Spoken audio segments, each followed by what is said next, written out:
Colectivo Taquión.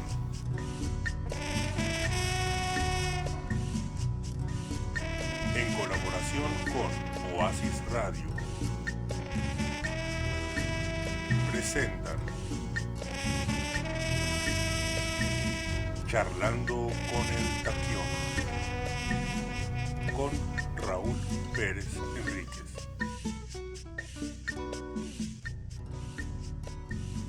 Buenas tardes, bienvenidos.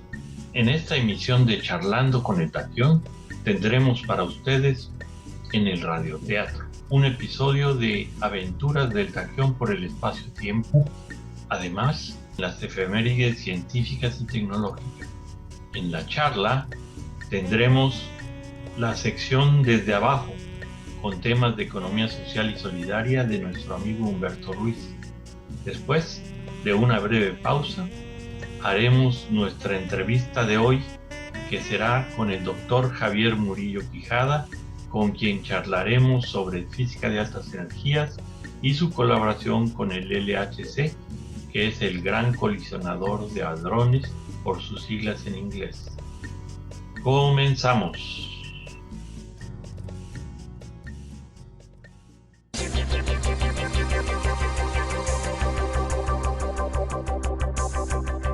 Las aventuras del Taquión por el espacio-tiempo.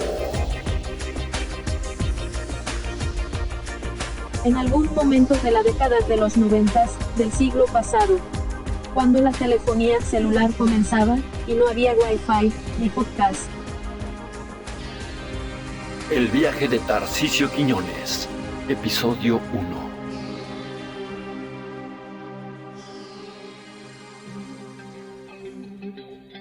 Esa noche, Tarcisio Quiñones yacía sobre su cama, rascándose aún la base del cuello, escudriñaba el techo de la habitación. Miraba fijamente el tirol del cielo raso, como si pretendiera leer en las diminutas sombras la explicación de lo que le ocurriera esa misma tarde. Miraba fijamente como si, ante el fracaso de leer aquellas sombras, pretendiera descifrar los débiles destellos que de allá mismo provenían. Pero todo parecía inútil. No había tenido otro remedio que tratar de recordar lo sucedido, minuto a minuto, durante las últimas horas. Tal vez en ese proceso lograría descubrir algo que le pusiera más cerca de lo ocurrido. Esa tarde, como cada semana, o más bien, como cada sábado de las recientes semanas, se había encaminado desde temprano al auditorio universitario. Tarcisio era un asiduo asistente a las pláticas que la universidad organizaba bajo el nombre de Los Sábados Científicos. Y era en ese auditorio en donde normalmente encontraría al doctor o doctora en ciencias, o al profesor o a la profesora, que con la ayuda de diapositivas, gráficas y experimentos sencillos le mostraría, junto con una no muy numerosa concurrencia, algunos de los hechos y cosas de las ciencias, incluyendo física, astronomía, biología, que la mayoría de las veces habían logrado emocionarlo.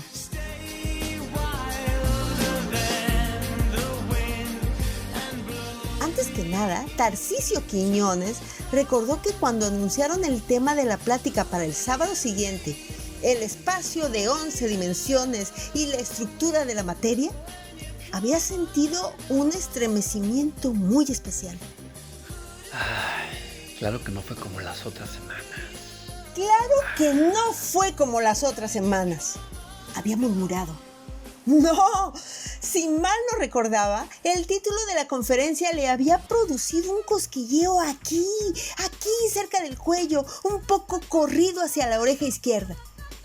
Y, sin embargo, el título en sí no tenía nada más de extraordinario que aquellos de autómatas celulares, el origen de los planetas, la vida en el mar, de las conferencias de las semanas anteriores. Ni poseía lo llamativo de los divertimentos matemáticos de la topología, nombre de la plática que recién acababa de terminar. No obstante, para él había ocurrido algo más. Tal vez por eso había sentido tantas ganas de ir a la plática. Recordaba que su madre esa tarde no tuvo que insistirle para que fuera. Hijo, son las 4:30, recuerda. Sí, mamá, ya estoy listo. Me iré caminando por la calle Reforma hasta la uni. Había respondido él antes de que su madre pudiera terminar la frase. Y de igual manera, antes de que su madre pudiera despedirse, oyó el portazo y enseguida la reja del jardín. Él recordaba que lo único sobresaliente en la caminata hasta el auditorio había sido el inusitado bochorno que sintió al pasar por el Parque Central. Normalmente en el mes de febrero el clima era fresco. Aun cuando el sol era intenso, solía correr brisa de la costa. Ese sábado, algo así como una congestión atmosférica había provocado un súbito aumento de la temperatura, pero no había durado más de lo que él tardó en recorrer uno de los andadores adoquinados del parque. Por eso, había llegado al auditorio universitario un poco más sudoroso que de costumbre, y por ello, pensaba al recordar, cómo había sentido frío al entrar al local donde el doctor Romualdo Pedrero, arriba en el foro, platicaba con algunas personas y terminaba de acomodar sus diapositivas en el proyector. Pero ya que lo ponía en su presente, se percataba que ese frío había estado acompañado del mismo cosquilleo aquel de la semana anterior. Esta vez no me sentaré aquí. Me voy a ir hasta adelante.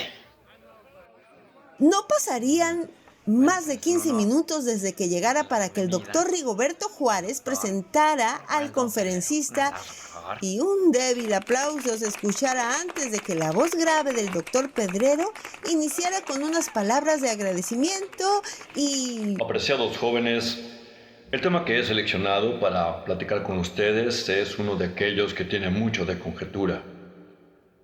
Pero lo he elegido porque sin duda es con base en ello que la humanidad se encuentra tan cerca de explicar todo el mundo que percibimos mediante una teoría unificada. Sí, nos encontramos cerca de algo perseguido durante siglos, que fue el gran anhelo del más brillante físico de este siglo, Albert Einstein. Dejemos por ahora a nuestro joven tratando de recordar lo que vivió aquel día en el auditorio universitario.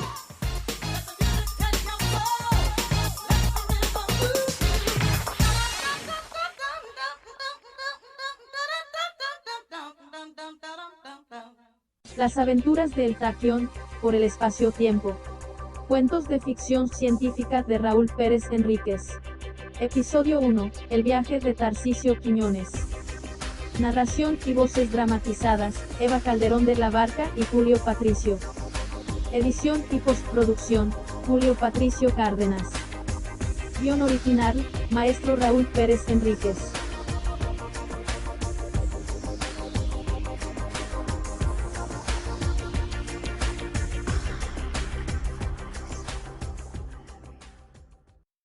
Glosario. Un proyector de diapositivas es un dispositivo especializado para usarse con diapositivas, las cuales son pequeñas transparencias montadas en marcos resistentes, que son ideales para la ampliación y la proyección, ya que tienen una resolución muy alta y una calidad de imagen elevada. Fue muy utilizado para clases y conferencias hasta principios del siglo XXI. De México, Andrés Manuel López Obrador, en la reunión de la ONU, que podríamos comentar al respecto de la brillante participación que tuvo y de su impacto que va a tener sobre el bienestar de la humanidad. Por otro lado, tenemos la idea de introducir en esta parte de la charla las consideraciones acerca de quién es el Taquión, quién es este personaje que vamos apenas conociendo. Todavía no sabemos quién es ni nada de la historia, pero lo iremos elaborando a lo largo de los próximos programas. Y con ello vamos a tener una idea de las promociones que vamos a organizar con ustedes. Vamos a tener, por ejemplo,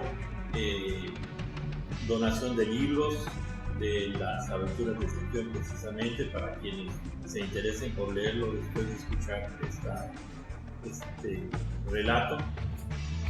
Y vamos a tener concursos también para idear, que nos digan cómo podríamos dibujar a las aventuras del Taquión, cómo podríamos dibujar a este personaje de esta historia. Bueno, sin más por el momento, dejamos esta sección con nosotros y continuamos entonces con el espacio de nuestro amigo Humberto Ruiz, que se llama Desde Abajo. Por favor. Ya.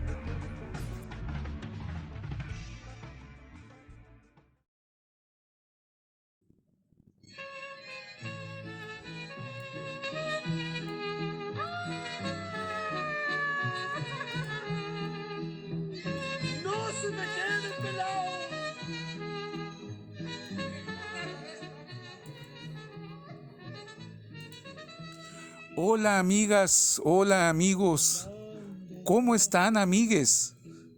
Es un gusto poder saludarles. Soy Humberto Ruiz y aquí estamos, desde abajo.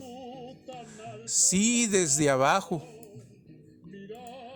Una sección que me permite abrir espacios para darle voz a quienes están pensando, que están soñando en un mundo mejor, en un país mejor, y que quieren un Sonora mejor.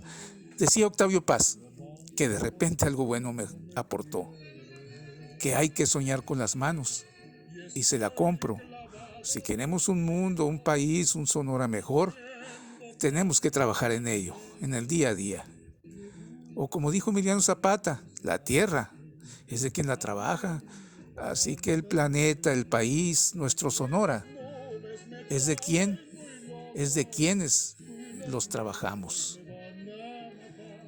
Para iniciar con mi primera intervención en el programa Charlando con el Taquión, quiero plantearles la siguiente pregunta que nos hace Víctor Manuel Toledo, el ex titular hasta hace poco de la Semarnat. Él nos pregunta: ¿es el ser humano un individuo por naturaleza individualista y competitivo o altruista y cooperativo? En un reciente ensayo publicado por el New York Times, titulado Más Margulis, menos Darwin, las autoras, la bióloga especializada en biología y ecología Sabina Caula y la filósofa Andrea Caula, nos relatan la historia de la bióloga estadounidense Lynn Margulis, quien en los años 50 del siglo pasado, con sus trabajos, se atrevió a contradecir el muy difundido paradigma evolutivo de la sobrevivencia del más apto de Charles Darwin como mecanismo de la evolución. No fue fácil para Margulis, pues fue hasta 1967 que logró que le publicaran su artículo sobre el origen de las células mitóticas y hasta 1979 que le publicaran su libro Origen de las células eucariotas, que significó todo un cambio en la visión sobre la evolución. Abro comillas: no es solo el más fuerte o el más apto quien logra sobrevivir. También es fundamental que los organismos puedan cooperar para que la evolución suceda. Cierro las comillas. Nos decía Margulis, y ello sonaba a herejía, pues la teoría de Darwin, habiendo surgido en plena revolución industrial y la consolidación del modelo capitalista del siglo XIX, cayó como anillo al dedo con su idea de que la evolución es producto de una selección natural a través de la competencia feroz entre individuos. Muy útil, por cierto, y sobre todo para el neoliberalismo contemporáneo también. Cito textual a las autoras, las hermanas Caula. ¿Cuál fue su descubrimiento disruptivo? Que las células complejas eucariotas se originaron de células sencillas, procariotas, que se integraron en una relación de beneficio mutuo, simbiosis. Si una célula integrada tenía habilidades diferenciadas, por ejemplo, capacidad para respirar oxígeno o procesar energía solar, compartía esas ventajas con la hospedante y ésta a su vez le ofrecía un medio estable y rico en nutrientes a la primera. Ese es el origen de los órganos internos celulares, los organelos, como las mitocondrias, pulmones celulares, y los cloroplastos, los fotosintetizadores.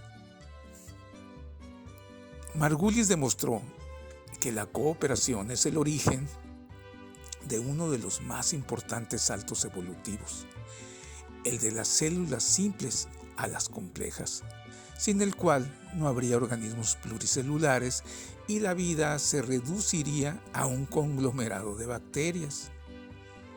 La simbiogénesis, esto es, la asociación, integración y cooperación entre diferentes especies para originar nuevas formas de vida, tuvo que aceptarse entonces como una fuerza evolutiva esencial.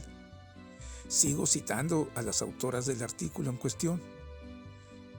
Nos dicen, pero el mecanismo evolutivo que Margulis descubrió no es ni de lejos tan conocido ni popular como el más difundido del darwinismo, cuya adaptación en campos como la economía y las ciencias sociales es clave para comprender el devenir del mundo contemporáneo. La adaptación del darwinismo a la economía y las ciencias sociales, en su versión más reductiva, asume que es más natural la competencia que la cooperación y el egoísmo que el altruismo. Sin embargo, fue Piotr Kropotkin, 1842-1921, uno de los primeros en cuestionar a Darwin y sobre todo a sus seguidores, al ofrecer evidencias del papel de la cooperación, del apoyo mutuo en las sociedades animales. Apoyo mutuo, título de uno de sus libros más destacados. A ello siguió una cauda de aportes como la sociobiología de Edward Sbirn Wilson y más recientemente una secuela de investigaciones etnográficas, psicológicas, paleontológicas, matemáticas, etc., que muestran que el ser humano es esencialmente cooperativo. Cito a Toledo de su libro Los civilizacionarios, repensar la modernidad desde la ecología política.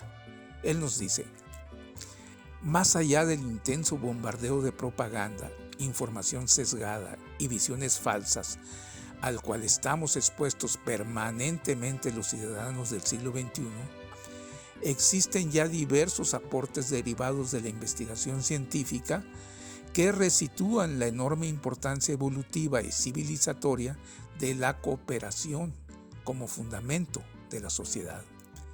Ello contrasta con la deificación del individualismo y la competencia, que son los valores sobre los que se edifica el mundo moderno. Me ha resultado, dice Toledo, sorprendente el número, variedad y calidad de las contribuciones científicas en torno a la cooperación, el comportamiento altruista y los mecanismos de reciprocidad que ha aparecido en el último medio siglo. Este tema resulta clave para la toma de decisiones, la organización y la gobernabilidad en un mundo amenazado por una especie que hoy ya rebasa los 7,000 millones de individuos y que hacia 2050 llegará a 9,000 millones. Ahora los invito a que pasemos a revisar algunos datos duros que he compilado para esta aportación en esta sección. Según la ONU, datos de 2014, a nivel mundial, las cooperativas proporcionan 100 millones de empleos, es decir, el 20% más que las empresas multinacionales. Globalmente existen 761.221 cooperativas y asociaciones mutuales con 813.5 millones de miembros, 6.9 millones de empleados, 18.8 billones de dólares de los Estados Unidos en activos y 2.4 billones de dólares en ingresos brutos anuales. La economía social y solidaria, en su conjunto, provee el 6.53% del total del empleo remunerado en la Unión Europea, algo así como 14.5 millones de empleos. Las cooperativas en Argentina, Brasil, Indonesia y Kenia emplean entre 250.000 y 300.000 personas en cada país mencionado. De acuerdo a Luis Alfredo Delgado Bello, autor del libro titulado Nuevos protagonistas para el cambio global, el impacto de la economía social y solidaria, nos dice que más de 3.000 millones de personas en el mundo integran empresas de la economía social y solidaria. Se calcula que hay 1.700 millones de cooperativistas.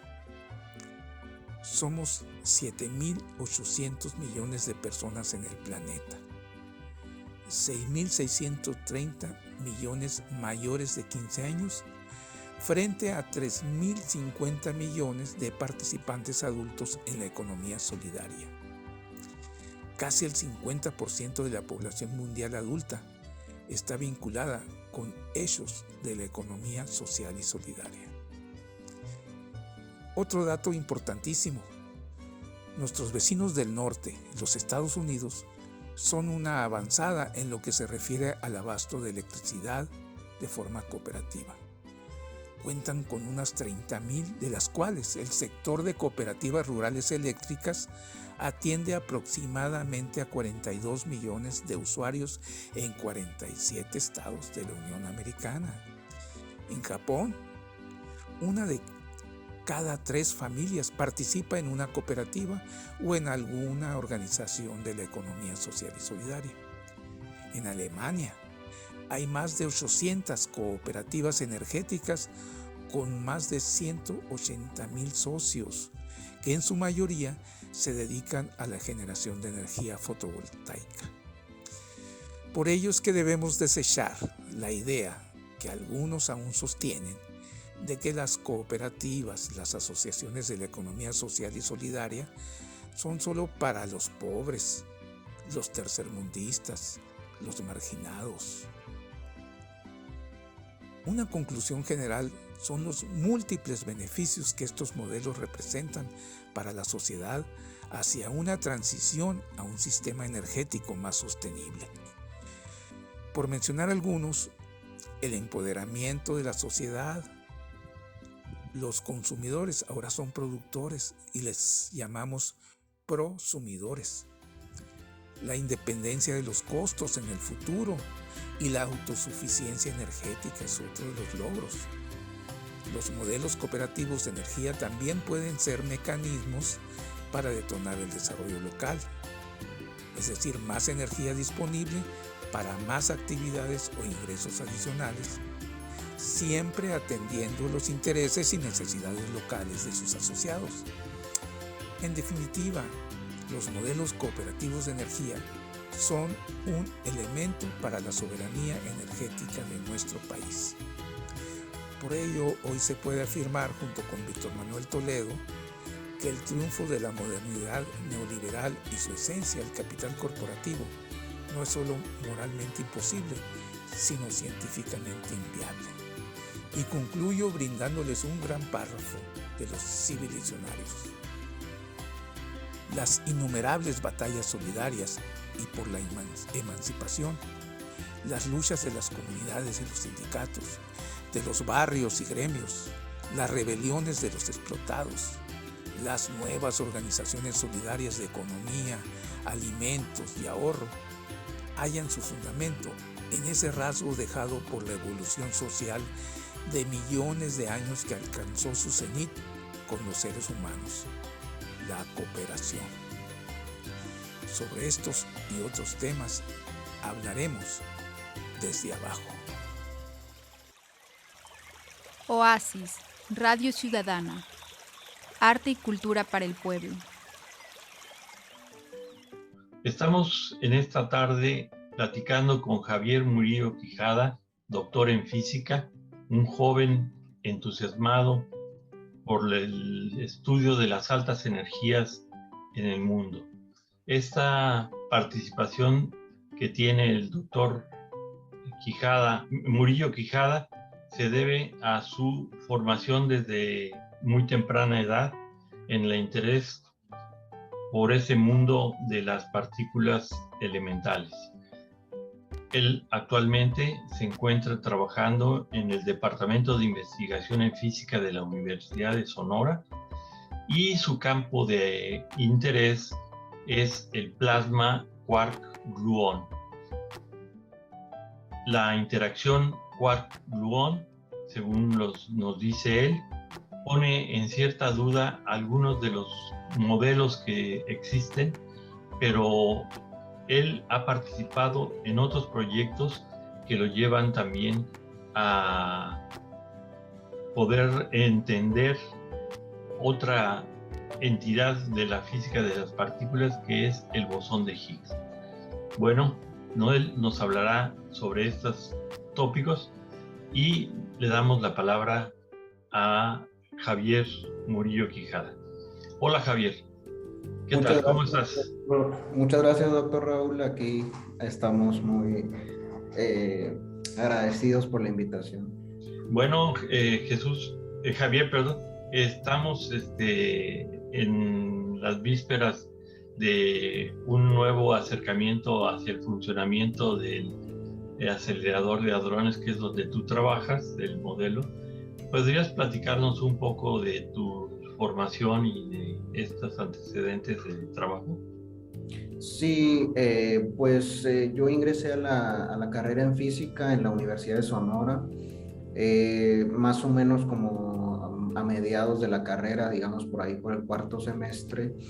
Se empieza a escuchar que está en preparación el inicio de un acelerador de partículas en Europa, y entonces es cuando yo empiezo a adquirir el interés de investigar qué es lo que estaba pasando ahí. Posteriormente me voy un año de intercambio a Estados Unidos, y de ahí es donde apliqué a estudios de posgrado en Reino Unido, y me incorporo a la Universidad de Birmingham en el Reino Unido, que participaba con uno de los experimentos del gran colisionador de hadrones, que le llamamos el LHC, y estuve ahí trabajando 4 años de doctorado para posteriormente regresar a México, y me incorporo al Centro de Estudios Avanzados del IPN como un investigador postdoctoral. Y en ese entonces me cambio a un experimento que es la competencia, digamos, de Atlas, que es el CMS. Posteriormente me toca participar en la unión de la Universidad de Sonora al CMS como un miembro completo, y desde entonces trabajamos en investigación desde acá de Hermosillo, ¿no? O sea que la Universidad de Sonora ya forma parte del consorcio o del conglomerado que trabaja en este gran acelerador. Así es, sí, desde el 2018 de forma oficial ya estamos dentro. Ok. ¿Por qué te interesa en particular el plasma de quark-gluón? Bueno, en mi caso yo participo en 2 líneas de investigación, como bien lo mencionó. Una de las cosas es, hay ciertos estados que, a pesar de que tenemos una teoría que se llama el modelo estándar de física de partículas, es complicado hacer predicciones del comportamiento de sistemas cuando estos son sistemas, digamos, que son muy grandes, o sistemas que involucran varias partículas y varios bosones que están interactuando al mismo tiempo, y entonces se generan modelos que pueden explicar estos sistemas, pero no es la predicción directa de la teoría. Entonces nosotros lo que hacemos es tratar de estudiar este plasma de quarks-gluones que se asocia con el origen del universo, porque se piensa que la materia en aquel entonces tenía ese tipo de características para posteriormente dar lugar al universo que conocemos con el tiempo. Ok. Mira, una de los intereses de platicar contigo es porque hace un par de años, bueno, 4 años, tomó un gran auge hablar de una partícula especial que había sido predicha desde los años 80, el bosón de Higgs. Sí, exactamente, esa es la otra línea, eso le llamamos en física de forma técnica una escala que le llamamos electrodébil, porque el Higgs es una partícula que tiene una masa muy alta, entonces la separa del resto de las partículas que conocemos, tiene características muy interesantes y es la partícula responsable de darle masa a todo el resto de las partículas. Entonces el rol que juegan en la física es central. Digamos que su descubrimiento por una parte nos da un indicio de que la física va en buena dirección. Todo ese esfuerzo que se hizo desde el origen de la mecánica cuántica hasta ahora con las teorías de campo realmente ha funcionado. Sin embargo, pues hay aún todavía muchas preguntas abiertas, ¿no? Exactamente, todavía queda mucho por estudiar, ¿verdad? Como en todo, uno puede considerar que ya está casi todo terminado, como hablaban en la época de Newton, que ya prácticamente todo estaba terminado, que ya no había nada que decir, y viene a participar precisamente la mecánica cuántica y la física de partículas y estos eventos. Entonces hay una inauguración de una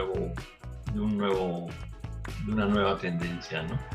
Pero, ¿qué hay sobre esta posibilidad de estudiar el universo con ecuaciones sencillas o, si no sencillas, más directas, o qué sé yo, un poco como nos lo decía el profesor Pedrero en la introducción del programa de las aventuras del taquión? Sí, claro. Existe ahora las formulaciones más exitosas se escriben en términos de algo que se llama teoría cuántica de campo, que digamos involucra el conocimiento que nos transfirió Albert Einstein en su teoría de relatividad, las teorías cuánticas que vienen desde Schrödinger, y hay una infraestructura matemática ahí que se llama la teoría de grupos, que digamos acomoda todas estas piezas de una forma elegante, podemos decir, y esa es nuestra forma más sofisticada que ha funcionado para explicar las interacciones fundamentales, en este caso la fuerza electromagnética, la fuerza débil y la fuerza fuerte, ¿no? Entonces no incluimos a la gravedad, y ese es el primer problema, la incompatibilidad con ese mundo de la cosmología y del mundo macroscópico, digamos. Pero en este mundo de lo muy pequeño, pues la gravedad juega un papel que es despreciable. Entonces ese es uno de los primeros problemas que se tienen que resolver. Hay varias ideas, hay personas que hablan acerca de extradimensiones, universos paralelos, y diversas teorías que involucran, por ejemplo, la existencia de más de un bosón de Higgs, que son teorías que hablan de hasta de 5 bosones de Higgs, o de que pudieran existir partículas adicionales a las que hemos observado, que por cuestiones de su naturaleza muy particular no hemos sido capaces de percibirlas, ¿no? Entonces ahora hay una infinidad de posibilidades y problemas abiertos hacia los cuales avanzar, ¿no? ¿Y qué le podrías decir a los jóvenes sobre este campo? O sea, ¿cuál sería tu caminito que pudieras sugerir? Pues como lo hemos mencionado aquí, está lo excitante que es desde la física de Albert Einstein, todo lo que es la relatividad, la cuántica, etcétera. Hoy en día en la física moderna se junta con el surgimiento de las tecnologías de computadoras rápidas, supercómputo, el internet y demás. Y ya estamos entrando en otro tipo de investigación que explota precisamente esas nuevas capacidades. Entonces yo creo que una buena formación en física siempre es lo básico para después incursionarse en la investigación, que ya es el mundo del posgrado, donde si se tienen bien esas bases de física se pueden usar las tecnologías que he mencionado para hacer la investigación. Ahora que mencionas lo del Internet, hay una historia detrás del Internet que me gustaría nos dieras a conocer, si tienes la información sobre su relación con el CERN, precisamente, de lo que es el mundo de las redes y todo esto que manejan todos los jóvenes con sus celulares y con sus mecanismos y sus programas, que tuvieron un inicio en esas ideas que están detrás del Centro de Energía Nuclear Europeo.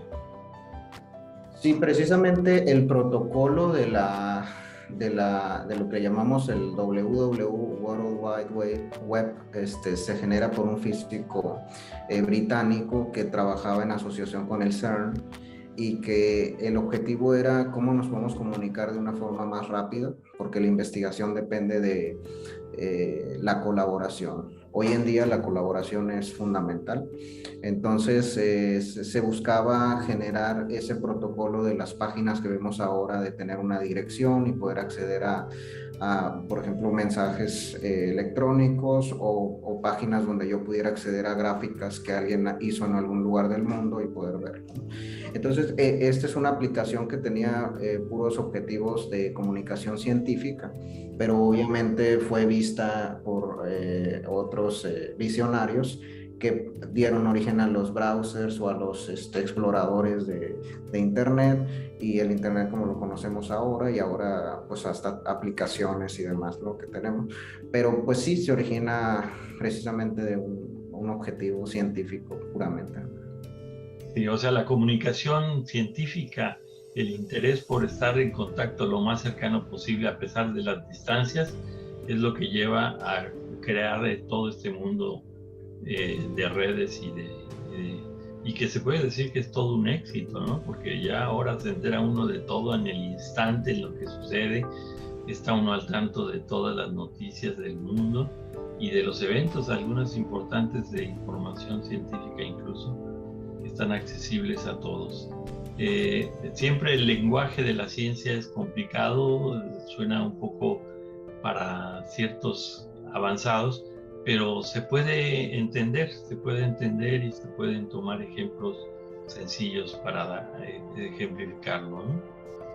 Sí, algo por agregar similares, por ejemplo, aquí alguien a lo mejor comentó que estamos acelerando protones a alta energía, y entre los físicos médicos, digamos, dijeron, bueno, no podemos aprovechar esa tecnología que involucra electroimanes de alta intensidad, partículas tan fundamentales como los protones, para poder atacar problemas de medicina. Y esos son aplicaciones nuevas, que yo puedo hacer aceleradores más pequeños que están bajo prueba para atacar problemas como el cáncer, por ejemplo. Y al igual que este fenómeno del Internet, viene también como una aplicación que surge de algo que está ocurriendo con puras aspiraciones científicas, y bueno, uno dice, yo puedo utilizar eso para algo que va a beneficiar a la sociedad. Y ahora que lo dices de los electroimanes, ¿no? También ese campo de los electroimanes, solamente ahí en este Centro de Energía Nuclear de Europa se requieren electroimanes que trabajan con superconductores, o sea que materiales de alta transporte de energía, con conducción de energía de mucho amperaje, ¿no? Sí, la temperatura de hecho que se tiene ahí es más baja que la temperatura media del vacío en el universo, que en el caso del CERN esos electroimanes están operando bajo 2 grados Kelvin, que es la escala que utilizamos en física. Entonces se combina eso, pero a la vez las colisiones que se generan temperaturas muy altas. Entonces tenemos ese contraste de mundos de alta temperatura y baja temperatura, muchas áreas de física metidas en una sola campo de investigación. Un solo campo. Pues muchas gracias. ¿Podrías dar alguna pues dirección o cómo te podríamos localizar si alguien se interesara en tu trabajo? Sí, bueno, tenemos una página de internet.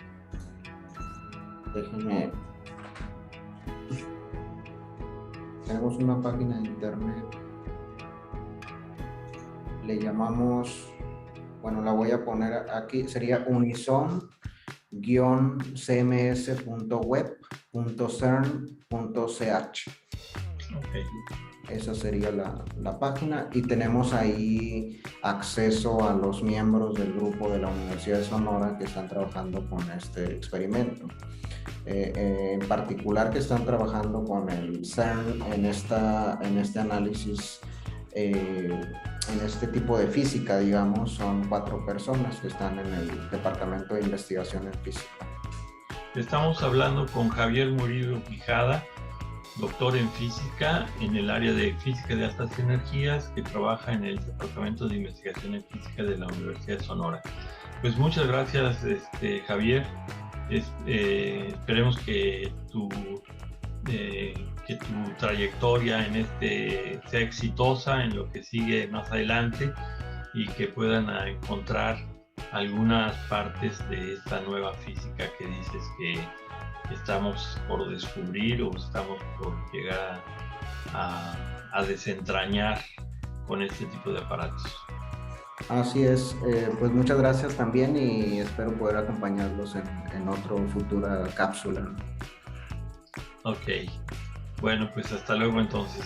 Estuvimos aquí en la entrevista en el marco del programa Charlando con el Taquión, que cada semana vamos a tener una presentación en este canal de comunicación. Muchas gracias.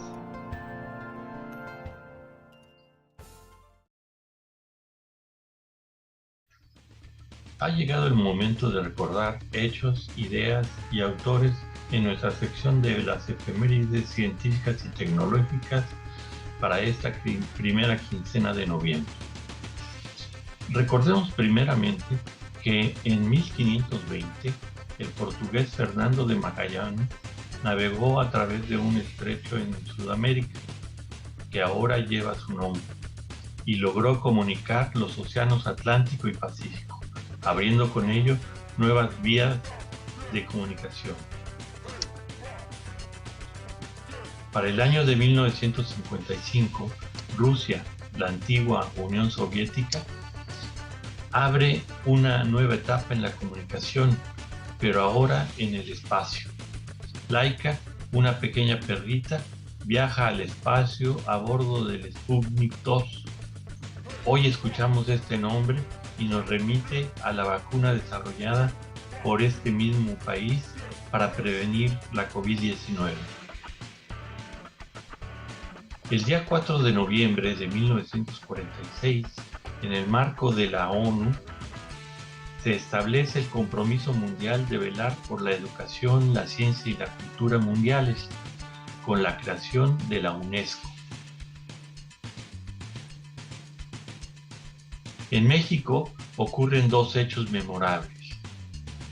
La desviación del tren hecha por Jesús García Corona, que explotó cerca de Nacosari en 1907, lugar que ahora lleva el nombre del ferrocarrilero, a quien se le conoce con el nombre de El Héroe de Nacosari. Y en 1945, México se integra desde su creación a la Organización de las Naciones Unidas, ONU. Sí, a esa organización mundial a la que se dirigió el presidente hace unos días y la llamó a tener un papel más decisivo en pro del bienestar. Esto es todo por hoy para estas efemérides científicas y tecnológicas en el marco de Charlando con el Taquión. Muchas gracias.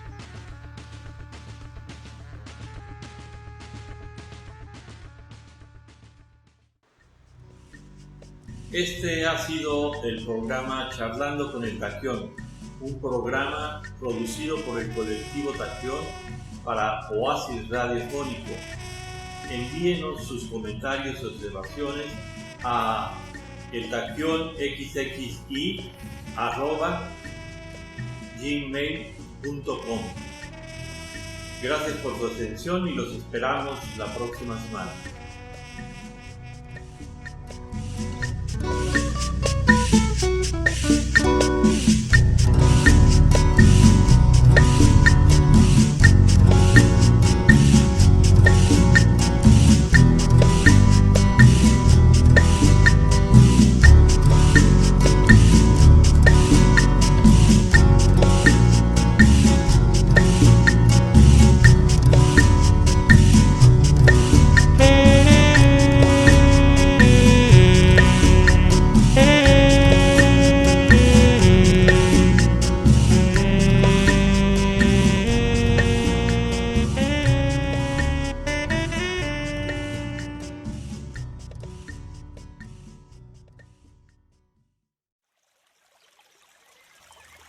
Oasis, Radio Ciudadana.